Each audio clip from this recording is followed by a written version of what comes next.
Welcome back, Arizona. It is 7:13 on your Sunday. Now's the time to make sure your family has health care coverage for 2025.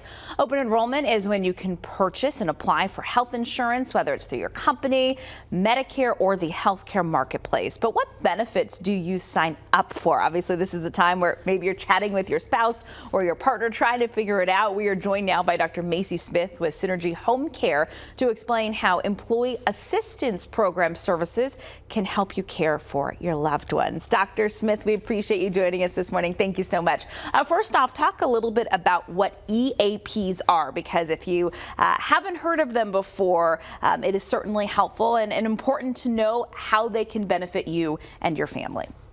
Thank you for starting off with that question, is because employee assistance programs, or EAPs, are underutilized and I think misunderstood in most cases, but they offer free benefits to employees through their employer. So the employer works with the EAPs to develop a medley of programs and offerings and resources for employees to help them with their work life, but also their personal life. 22% of the U.S. population are caregivers. 73% of that population, Kylie, they're providing 20 to 30 hours a week of caregiving responsibility. So that means they have a second job. They work full time and then they go home for caregiving responsibilities. So EAPs can help with alleviate and eliminate some of those responsibilities.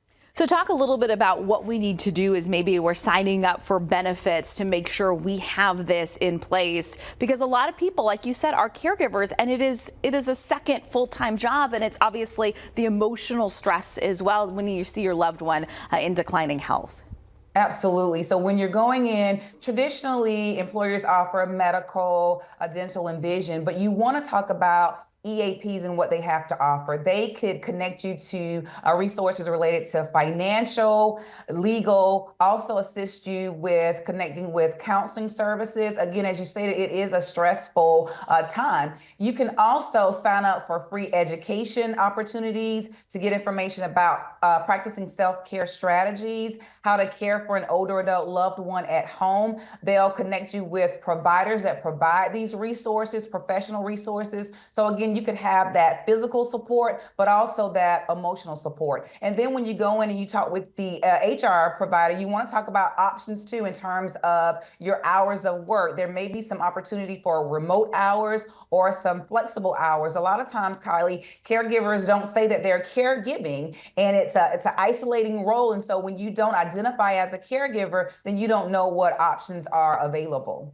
Talking a little bit about caregiving, let's say maybe you're taking this on, right? You've got a parent and they're moving in with you, or you've got a loved one. What is your advice as you kind of map out the care for next year? Because, I mean, you need somebody to obviously do errands, maybe get them the food that they need, take them out on a walk. I mean, it's a lot. And you said care mapping is really kind of critical and important.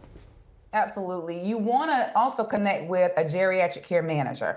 Your EAPs will help you connect with a geriatric care manager to help you map out things. A lot of times people don't know what they need. They don't know what to ask for. So they don't know what that mapping should look like. So you want to ask your EAP and your employer to connect you with a care coordinator or a geriatric care manager to help you map out those services. I often tell people to connect with their area agency on aging. Every county, every town has an area agency on aging, a AAA, and they can provide them with information, real-time information in terms of some of the services that are available, such as Meals on Wheels, transportation, connecting to day support services, such as if the person goes to work, then their loved one can actually go to a center, a day center that provides care. But you want to be able to connect with someone that can help you navigate that long-term care programs. Dr. Smith, we appreciate your time. I know a lot of families going through this, mine included, and always helpful to know that there are resources out there. You just got to look into them. So thanks so much. We hope you have a great Sunday. Good information as always.